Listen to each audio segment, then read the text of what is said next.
Good afternoon, everybody. My name is Juliet Sturgess, and welcome to each and every one of you to our session on apprenticeships in the allied health professions. We're going to start with a presentation, but you can see we've formed a lovely panel of experts here, and they'll be able to answer your questions. We want to encourage you to take part by putting any questions or comments in the chat box throughout the session, and people will try and answer those, but we'll also pause to answer some of your questions during the presentation. Just going to pull up the presentation now.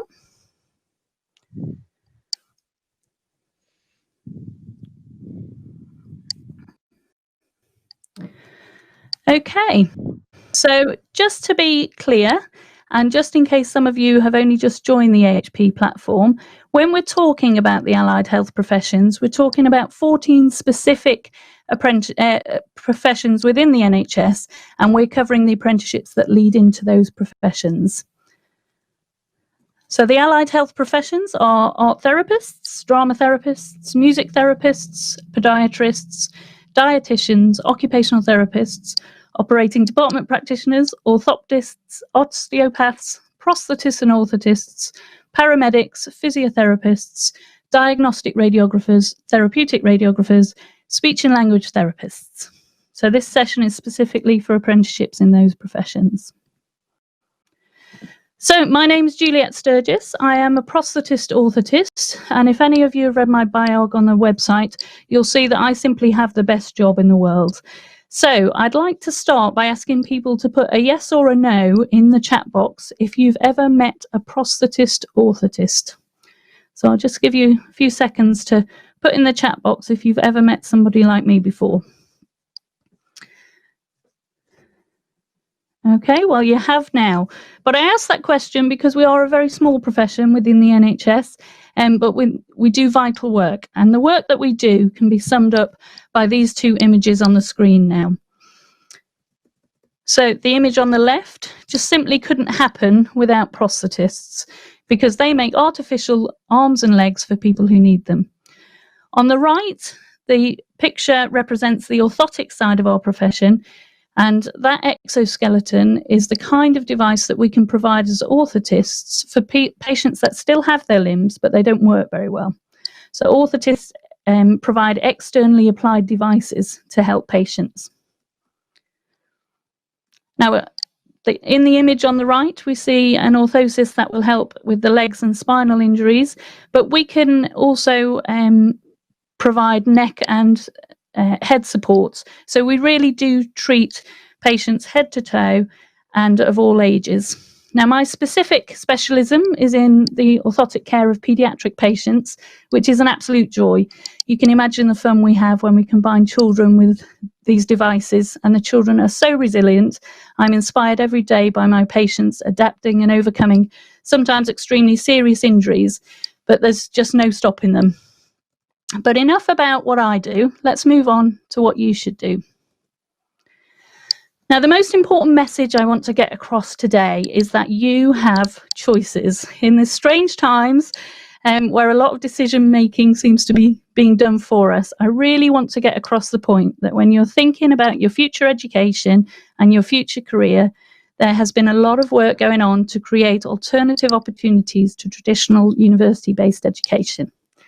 Particularly in the allied health professions, up until a few years ago, the vast majority of training courses were typically university-based with some placements in hospitals. Apprenticeships, however, are where from day one of the training, you learn a job with some dedicated time each week for your academic studies. I've got a list here of apprenticeships that are happening now, and because it's a new world in the allied health professions, we have several new opportunities and professions coming on board with apprenticeships every day. So I'm just going to talk through that list with you. So already now we have apprentices in physiotherapy and occupational therapy. Down at the University of Exeter, there is the first diagnostic radiography apprenticeship degree course, but we're going to procure more of those nationally, so there will be more choice of diagnostic radiography apprenticeship courses. You can be an apprentice as an operating department practitioner. We'll hear more about podiatry apprenticeships because they've really been leading the way, and you can be an apprentice to become a paramedic. And I've included prosthetics and orthotics apprenticeships as ones that are happening now because the workforce is recruiting apprentices for this degree, which will start in 2021. And coming soon after that, we'll have apprenticeships opportunities in therapeutic radiography, dietetics, and speech and language therapy. So there's plenty of opportunities. Please put in the chat box if there's specific professions that you are interested in, and we might be able to capture some of that and give you an update about specific professions if that will be helpful to you. So this slide is to just sum up apprenticeships. There's 3 key points to understand about apprenticeships. So the first one is that you will earn while you learn. You get a salary. It's very different to going off to university. And obviously with the money pressures that are prevalent in the wider economy thanks to COVID, this could be a key point for you. Secondly, apprenticeships can help you in any part of your career. So for people wanting to enter the NHS workforce, but also for people already working within the NHS, but wanting to progress into a more senior clinical role. I've put a diagram there explaining a possible route to becoming a paramedic using different levels of apprenticeships. Now, if you have A levels, it might be that you can go straight onto the level 6 degree and become a paramedic. But if you're interested in forging out a career over a number of years, to become a paramedic, you could start with a level 3 apprenticeship to become an ambulance support worker. You can then choose to progress further if you want to become an associate ambulance practitioner. And then you could do the level 6 degree apprenticeship to become a paramedic. And that yellow graph just shows that apprenticeships are by no means a lower level of educational qualification. And that's shown in the table, and it just helps to understand the different apprenticeship levels. Now, I'm just going to pause there. I can't see the chat box myself at the moment, but if there's any questions specifically about that overview of apprenticeships, then if my colleague Sarah could just read any of those out, or if not, we'll just carry on.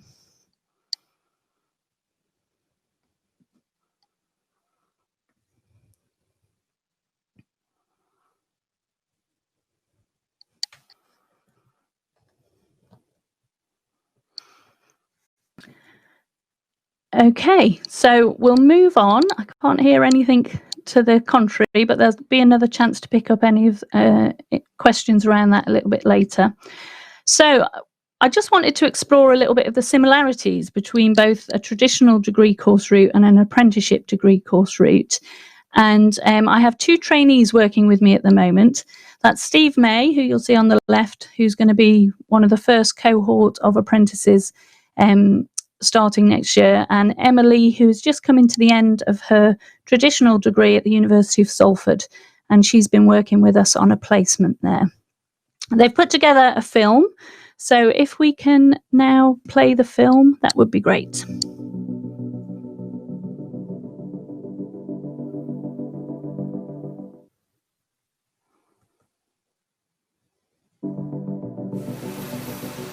Hello, my name's Steve May. I'm coming into the orthotics department via the apprenticeship scheme. I'm Emily Stewart. I'm a 3rd year student at the University of Salford studying prosthetics and orthotics. I started my training on the degree course straight after I finished my A levels, and I studied sciences and maths A levels, and I really enjoyed the practical elements of these.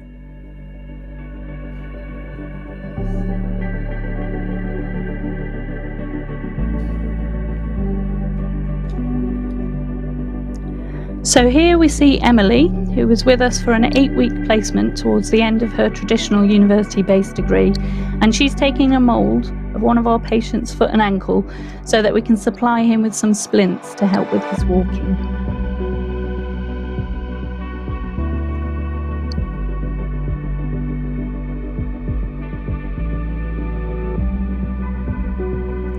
And here is Steve doing exactly the same, but for the other leg. So often the 2 types of learners will work alongside each other, sharing learning and experiences. But a key difference is that Steve remains working within our department throughout the year, where the students from Salford University come for blocks of placement. Our jobs are very practical, so lend themselves to learning on the job very easily. Now, more importantly than that, let's talk about the patient in this video. This is Matthew. He has cerebral palsy, and a lot of his younger life he relied on a wheelchair or a bulky frame to walk. But following years of orthotics treatment and some surgery, he's now able to walk with just his orthoses that we continue to supply.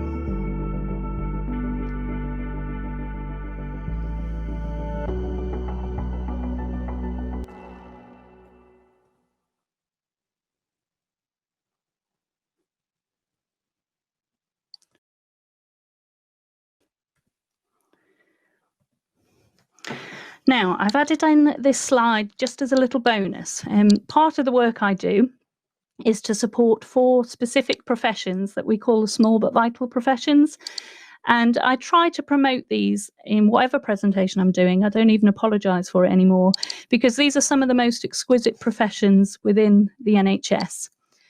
Now, the link at the top of this slide, you should scribble down, because if you've head to that website, you can get a virtual reality experience of each of these professions. And there's more coming online with dietetics already there, and speech and language therapy. There'll be a virtual reality experience of coming soon. So in the prosthetics and orthotics one, you'll see a little bit more of Matthew, our patient that we saw in the previous video. But I'm just going to give you a little snippet of these professions, because not many people have heard of them. And like I say, they contribute a crucial part to a lot of our patients. So therapeutic radiographers provide radiotherapy. Now, it sounds obvious when you say it like that, but most people think it's nurses that provide radiotherapy to cancer patients. But it's therapeutic radiographers, and they literally fire laser beams to kill cancer cells. What an amazing job that is. It's very technical, but hugely important in cancer care. So if that's kind of whet your appetite, research a little bit more into there. You've heard about prosthetists already today, but orthoptists are eye specialists who specifically treat people are helping with the coordination of their eyes. So they study how the brain sends and processes signals to the eyes, and they're hugely important in helping people to see properly.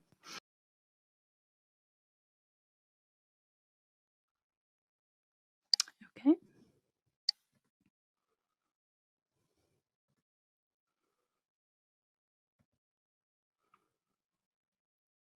Can you see me now?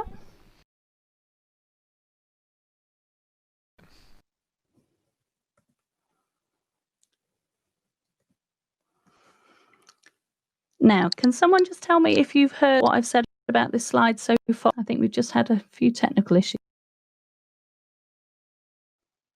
Okay, so I'm going to run through it because this is such a crucial slide. But like I said, these are 4 exquisite professions. Therapeutic radiographers shown there help in cancer care by firing laser beams at cancer cells, quite crucial. Prosthetists and orthotists, you've already heard about.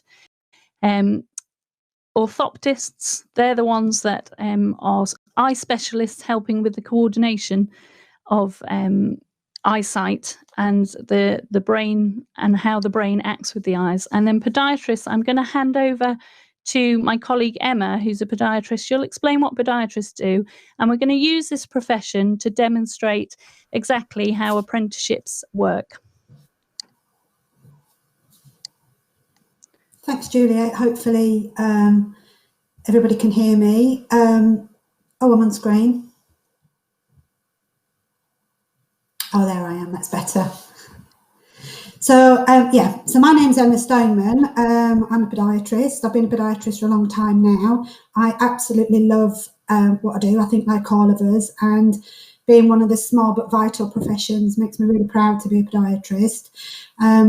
I'm just going to talk a little bit about what actually podiatry is, just to give you some context, because a lot of people quite often don't fully know the scope of practice that we have. But our primary aim is to improve the mobility, independence and quality of life of our patients. And we specialise in treating the whole of the lower limbs, so the foot, the ankle, the leg, and we're really lucky that we're able to do a whole range of interventions, from prevention to diagnosis, treatment, and we work in a whole range of places, from hospitals, GP practices, patients' homes, community clinics. as well as in private practice. So just going to show you a few of the job roles that we do. So this slide just shows the wide variance in practice that we have, with everything from sports injuries to looking at the way people walk, making specialist footwear, educating the public or the health professionals, looking at diabetes and diabetic foot ulcers and the impact that that has. That often enables us not only to save people's feet, but we're saving limbs and also saving lives. So actually, as a podiatrist, if you're thinking about podiatry, one of the these are some of the things that you may need to think about. It's a really good career if you're interested in science, biology, chemistry, medicine, but it's also good if you're creative. I think like a lot of the AHP professions, it's very hands-on, so you have to be used to touching people, touching the lower limb, touching feet. It's a job that's really good if you're keen to help others, and if you're compassionate, caring, enjoy working as part of a team. We do a lot of teamwork, but also we do a lot of work on our own. So you need to be adaptable, but it is such a great career. So I'm now going to just talk to you a little bit about apprenticeships. I have borrowed this slide from the College of Podiatry and their Careers in Podiatry page. So if you ever visit their webpage, you'll see this. But I think it just illustrates beautifully the journey to apprenticeships. And this is the same for all apprenticeships. Although I am focusing on podiatry as a podiatrist, hopefully there'll be some things that you can take away from this. And I think, like Juliet said earlier, it is a career where it is an opportunity for you to earn while you learn. You don't have to pay to train, so the apprenticeship levy pays for the academic part of your learning. It's a varied way of learning. There's an opportunity to learn on the job while you're in the workplace, but also at university. Different degree programs and apprenticeship programs work differently, and I'll explain a little bit about that.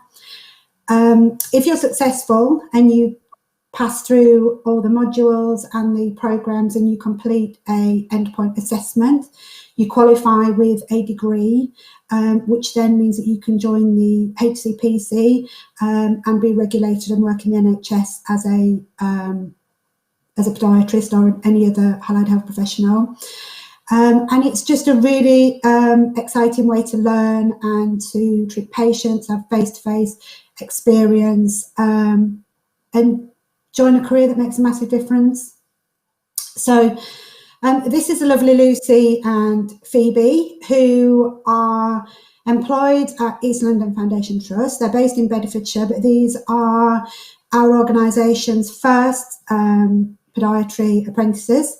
They both come from different backgrounds, but they're both really passionate about podiatry. So Lucy, who is in uniform, had already done a degree, and her mum is a podiatrist, and she was thinking about how to be a podiatrist, but didn't have the financial ability to pay for a second degree. So considered an apprenticeship as an alternative route to study. And Phoebe was actually working in a diabetes service as an administrator, and actually met a podiatrist, did her A-levels, wasn't sure exactly what she wanted to do, was inspired after meeting the podiatrist and shadowed the podiatrist, and thought that is actually a really exciting career, and it's what she wanted to do. And actually both of them then made contact with us as an employer, and then started looking at some of the universities that were providing the courses. So Juliet very timely has got the slide up for me, which shows some of the podiatry apprenticeships programs that are available.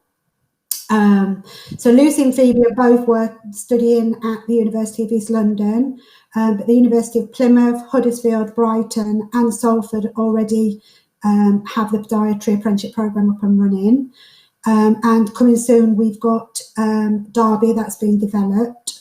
all of these programs do, whilst they're all 3 or 4 year programs and you do come out with a degree, they all run slightly differently. So I think it's important actually that you, if I could give you one tip, it is actually to look at these websites and look at the universities and see how the course runs. Quite often they do open days, but also get in touch with your local NHS trust. In order to be an apprentice in the NHS, you do need to be employed within an organisation, within an NHS trust. So it's important that you don't go off to the university and start applying for courses directly. You will need to apply. The recruitment is done in conjunction with the NHS trust and the university. So what qualifications do you need? You will need to have most courses, again, they do vary slightly, but these are the standard requirements, and you will need maths and English, a GCSE or functional skills level 2. And you do need to be able to demonstrate that you can study to degree level. So quite often they ask for maths, for science backgrounds, because there is a heavy science element to it. But actually Lucy had a degree in a completely unrelated subject, and the interview was able to demonstrate that she was able to study to that level. And I think that's what matters the most. So I think as an apprentice, you will get a lot of support. It's not an easy route. I think if Lucy and Phoebe were here today, they'd tell you that it is quite challenging being employed and studying, but it's exciting and they're learning a lot. And as part of a podiatry apprenticeship or any AHP apprenticeship programme, the key to unlocking your success is actually being well supported. And this is just a few of the people that will be supporting you as part of an AHP apprenticeship in the workplace and at the university.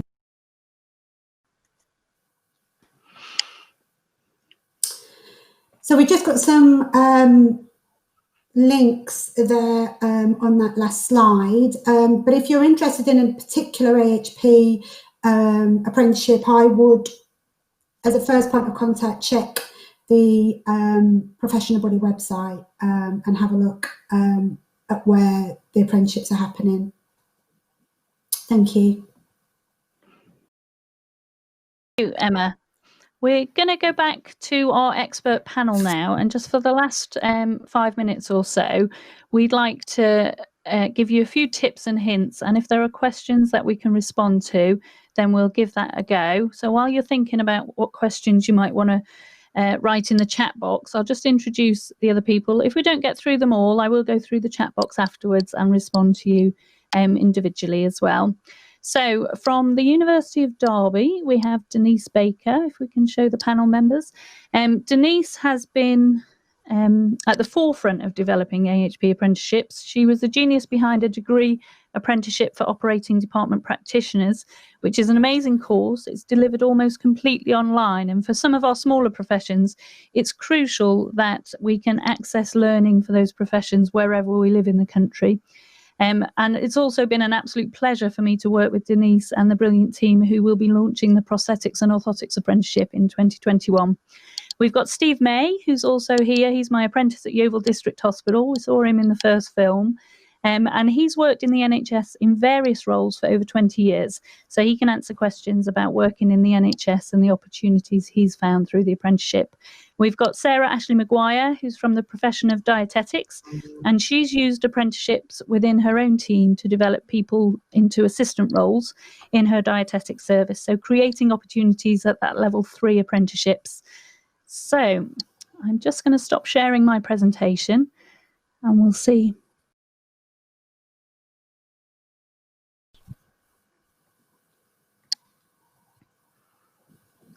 Should I just come in and just say a couple of things about my experience of working with apprenticeships? And this has been quite broad. You've heard that you need to be working in that environment and that it's looking out for job opportunities. I think in my experience at the moment, people are quite busy developing their existing workforce. So maybe think about getting an entry-level job, which would put you into that position of being able to move on towards going on to an AHP apprenticeship. And it sounds like, Sarah, that's what you've been doing in your dietetics department, is developing your assistant workforce to move them forwards to be able to go into an AHP registrable profession as an apprentice. Yes, exactly that. It's it's great to have people who are coming in with so much enthusiasm and want to learn all about the job from the sort of the grassroots, and it's lovely to see them develop through and to take their career forward that way. So yes, I would echo what you just said as well, to contact your local departments and express your interest. Thanks, and it's Sarah. a good way to try before you buy. If I can just echo Denise's thoughts there as well, as I come into the NHS as a porter, emptying bins essentially, and it was a great basis for me to work my way up through the different levels of the NHS, and gave me a great grounding and understanding how they would say the machine of the NHS works, and a great way of networking out which particular profession is right for you.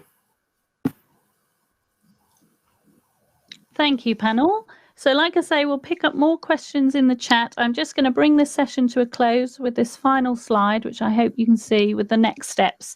I really want to encourage you to research more the allied health professions. They're a group of jobs that are fantastic and fantastically important to the NHS. I would then narrow down a few from the 14 that we've talked about, and see what interests you, what sparks your interest, and where your skills can be used. And then if you're going for an apprenticeship route, as the point has been made, you need to be employed by a department. So make a contact with the departments where you want to work, and then pinpoint the individual profession that's for you, and work out what opportunities are where for that. It's really important to learn when services plan to recruit apprentices. They don't always follow the usual September intake of a traditional degree or programme. So find out timescales and work to those timescales. And I'm sure once you've done all that, you'll enjoy all the opportunities a wonderful AHP career brings. Thanks for everyone's contribution. And thank you particularly to the panel members. Thanks very much.